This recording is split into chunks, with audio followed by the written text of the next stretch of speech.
বরগুনায় জেলেদের খাদ্য সহায়তা কর্মসূচির আওতায় চাল বিতরণে অনিয়মের অভিযোগ তদন্তে কমিটি গঠন করা হয়েছে। গত ১২ এপ্রিল বরগুনায় মাপে কম দিয়ে চাল বিতরণ শিরোনামে একটি ভিডিও প্রতিবেদন প্রকাশ করে বাংলা নিউজ 24 ডিজিটাল। খবর প্রকাশের পর বরগুনা সদর উপজেলা নির্বাহী কর্মকর্তা মোহাম্মদ শাহ আজিজ ৩ সদস্য বিশিষ্ট কমিটি গঠন করেন। ৭ কর্মদিবসের মধ্যে কমিটিকে তদন্ত করে প্রতিবেদন জমা দেওয়ার আদেশ দেয়া হয়।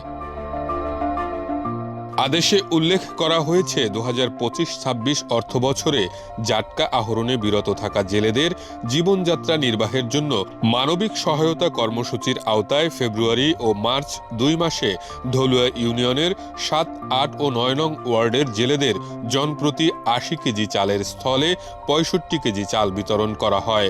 গত ১২ এপ্রিল বাংলা নিউজ 24-এ এ বিষয়ে একটি প্রতিবেদন প্রকাশিত হয়। এমতাবস্থায় উক্ত প্রকাশিত নিউজের অভিযোগের বিষয়ে সরজমিন তদন্তপূর্বক প্রতিবেদন আগামী ৭ কর্মদিবসের মধ্যে জমা দেওয়ার নির্দেশ দিয়েছেন উপজেলা নির্বাহী অফিসার মোহাম্মদ শাহ আজিজ।